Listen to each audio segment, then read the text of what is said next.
ರಾಜ್ಯಸಭೆಯಲ್ಲಿ ಒಂದೇ ಮಾತರಂ bill pass ಆಗಿದೆ. ಚರ್ಚೆ ಬಳಿಕ ರಾಜ್ಯಸಭೆಯಲ್ಲಿ ಬಿಲ್ ಅಂಗೀಕಾರ ಆಯಿತು.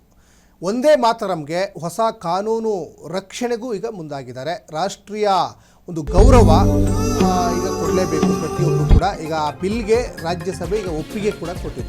ಇದು ಒಂದೇ ಮಾತರಂ ಬಿಲ್ ಪಾಸ್ ಆಗಿರುವಂಥದ್ದು ರಾಜ್ಯಸಭೆಯಲ್ಲಿ ಚರ್ಚೆ ಆಯಿತು. ಇದ್ರ ಬಗ್ಗೆ ಸಾಕಷ್ಟು ಒಂದೇ ಮಾತರಂ ಒಂದು ಬಿಲ್ ಪಾಸ್ ಬಗ್ಗೆ ಕೊನೆಗೂ ಒಂದೇ ಮಾತರಂಗೆ ಹೊಸ ಕಾನೂನು ರಕ್ಷಣೆ ಸಿಕ್ಕಂತಾಗಿದೆ.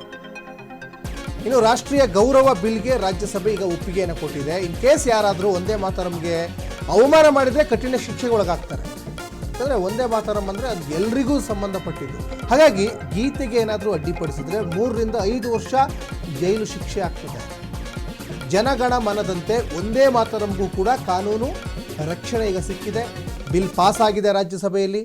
ಯಾರಾದರೂ ಇದಕ್ಕೆ ಅಡ್ಡಿಪಡಿಸಿದರೆ ಅವಮಾನ ಮಾಡಿದರೆ 3 ರಿಂದ 5 ವರ್ಷ ಜೈಲು ಶಿಕ್ಷೆ ಆಗುತ್ತೆ. ಹುಷಾರ್, ಇದನ್ನು ಗಮನದಲ್ಲಿ ಇಟ್ಕೊಳ್ಬೇಕು ಪ್ರತಿಯೊಬ್ಬರು ಕೂಡ.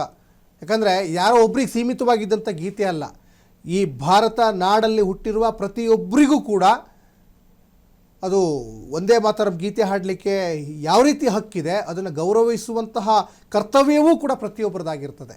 ಹಾಗಾಗಿ ಒಂದು ಕಡೆ ಬಿಲ್ ಪಾಸ್ ಆಯಿತು. ಬಿಲ್ ಪಾಸ್ ಆದಮೇಲೆ ಅದಕ್ಕೆ ಆದಂತಹ ಒಂದು ರಕ್ಷಣೆ ಸಿಕ್ಕಿದೆ, ಗೌರವ ಸಿಕ್ಕಿದೆ. ಜನಗಣಮನ ಯಾವ ರೀತಿ ಇವಾಗ ನಾವು ಒಂದು ಗೌರವ ಕೊಡ್ತೀವಿ, ಅದೇ ರೀತಿಯಲ್ಲಿ ಒಂದೇ ಮಾತರಂಗೂ ಕೂಡ ನಾವು ಗೌರವ ಕೊಡಲೇಬೇಕು. ಅದಕ್ಕೆ ಕಾನೂನು ರಕ್ಷಣೆಯೂ ಆಗಿದೆ. ರಾಷ್ಟ್ರೀಯ ಗೌರವ ಅವಮಾನ ತಡೆಗಟ್ಟುವಿಕೆಯ ಬಿಲ್ ಅದು. ನೋಡಿ, ಸಾಕಷ್ಟು ಜನ ಇವತ್ತು ಒಂದು ರಾಷ್ಟ್ರಗೀತೆಗಳಿಗೂ ಬೆಲೆ ಕೊಡಲ್ಲ, ಈ ಒಂದೇ ಮಾತರಂಗೂ ಬೆಲೆ ಕೊಡಲ್ಲ, ಆ ಥರ ಜನನೂ ಕೂಡ ಇರ್ತಾರೆ. ಆ ಥರ ಮಾಡಿದರೆ 3 ರಿಂದ 5 ವರ್ಷ ಜೈಲು ಶಿಕ್ಷೆ ಆಗುತ್ತೆ.